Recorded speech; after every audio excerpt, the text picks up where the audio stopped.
صحابی رسول کہتے ہیں کہ ایک رات 14ویں کا چاند اپنے عروج پر تھا اور حضور آرام فرما رہے تھے، اور حضور نے اپنے اوپر ایک سرخ چادر لی ہوئی تھی۔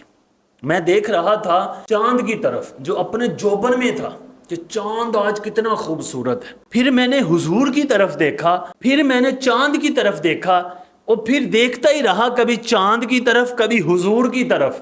اور میں نے سوچا کہ دیکھوں کہ اس اندھیری رات کے اندر کون سا چاند خوبصورت لگ رہا ہے۔ پھر جب میں نے فیصلہ کیا، اور میرے دل نے یہ فیصلہ کیا کہ حضور 14ویں کے چاند سے زیادہ خوبصورت ہے۔ اور اس کے علاوہ ایک دفعہ حضور نبی کریم صلی اللہ تعالیٰ علیہ وآلہ وسلم چلتے چلتے مدینے سے باہر چلے گئے۔ باہر دیکھا کہ ایک قافلہ ہے، تو آپ نے اس قافلے والوں کو پوچھا کہ کدھر آئے ہو؟ انہوں نے کہا کہ ہم تاجر ہیں۔ آپ نے پوچھا کہ کیا کوئی چیز بیچو گے؟ انہوں نے کہا ہاں، ہم نے اونٹ بیچنے ہیں۔ حضور نے کہا پھر ایک اونٹ مجھے دیجیے۔ وہ حضور کے ساتھ محو گفتگو تھے، انہوں نے اتنا سوچا ہی نہ کہ ان سے پوچھیں کہ آپ کون ہیں، کہاں سے آئے ہیں، اور انہوں نے حضور کو اونٹ بیچ دیا۔ حضور اونٹ لے کر چلے گئے۔ جب حضور چلے گئے ان کی ہوش واپس آئے، یعنی حضور کا حسن دیکھا تو وہ حضور کی ذات میں مگن ہو گئے۔ تو بعد میں وہ ایک دوسرے کو کہنے لگے کہ یار ایک شخص آیا، ہم سے اونٹ لے کر چلا گیا، اور ہم نے اس سے پیسے تو مقرر کیے لیکن پتہ نہیں پوچھا کیسے پیسے لیں گے، وہ لے کر جا سکتا تھا۔ ابھی وہ ایسی چیزیں مگوئیاں کر رہے تھے، خیمے سے ایک آواز آئی ایک عورت کی، اس نے کہا بات سنو، ایسی بات نہ کرو، اگر وہ پیسے نہ دے تو مجھ سے لے لینا۔ تو انہوں نے کہا کہ تم اس کو جانتی ہو؟ اس نے کہا نہیں۔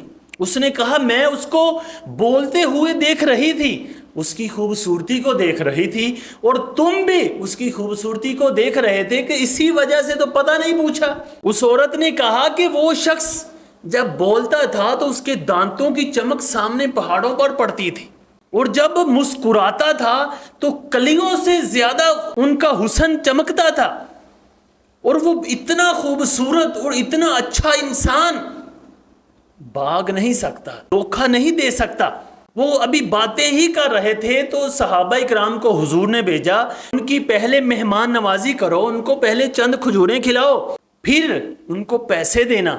اور جب صحابہ کرام وہاں پہنچے تو انہوں نے کھجوریں لی، کھائی، بعد میں پوچھا کہ وہ کون شخص تھا۔ جب صحابہ کرام نے حضور کا تعارف کروایا تو وہ حضور کے حسن کی وجہ سے وہ سب کے سب مسلمان ہو گئے۔ باتیں تو بہت ساری ہیں، میں مختصر کرتا ہوں۔ پہلا تھا جمال، دوسرا ہے کمال۔ دنیا کے اندر جتنی بھی کمال والی چیزیں، کمال والی صفتیں ہیں، وہ حضور کے اندر پائی جاتی ہیں۔ کہ اگر کسی شخص نے آ کر کہا کہ حضور میری آنکھ کا ڈیلا جنگ کے اندر باہر آ گیا، حضور نے پکڑا، لعاب لگایا، اندر کر دیا۔ اگر کسی نے کہا کہ حضور میرے پاس ایک کنواں ہے جس کا پانی کڑوا ہے، حضور نے اپنا لعاب ڈالا تو اس کا پانی میٹھا ہو گیا۔ اور صحابہ کرام نے کہا کہ حضور ہمارے پاس پانی نہیں۔ صلح حدیبیہ میں بھی کہا، اور بھی بے شمار مقامات پر حضور نے کبھی اپنی انگلیوں سے چشمے جاری کر دیے، اور ان کو اس طرح پانی میسر کیا کہ لوگ سوچتے رہے یہ صرف اور صرف کمال حضور کے ہی تھے، کسی اور کے نہیں تھے۔ حضور کو اللہ تعالیٰ نے بے شمار وصف عطا فرمائے تھے، اور حضور کا جو احسان امت پر ہے وہ تو احسان کوئی چکتا سکتا ہی نہیں۔ کہ حضور پیدا ہوئے تو حضور نے اللہ کی بارگاہ میں دعا کی ہے، اللہ اس امت کو بخش دے، امت کا معاملہ میرے سپرد کر دے۔ اور جب اس دنیا سے جا رہے تھے تو اس وقت بھی حضور نے یہی کہا کہ اے اللہ میری امت کو بخش دے، اور میری امت کا معاملہ مجھے بخش دے، تاکہ میں اپنی ساری امت کو بخشوا لوں۔ اور ساری زندگی حضور امت کے لیے دعائیں ہی کرتے رہے۔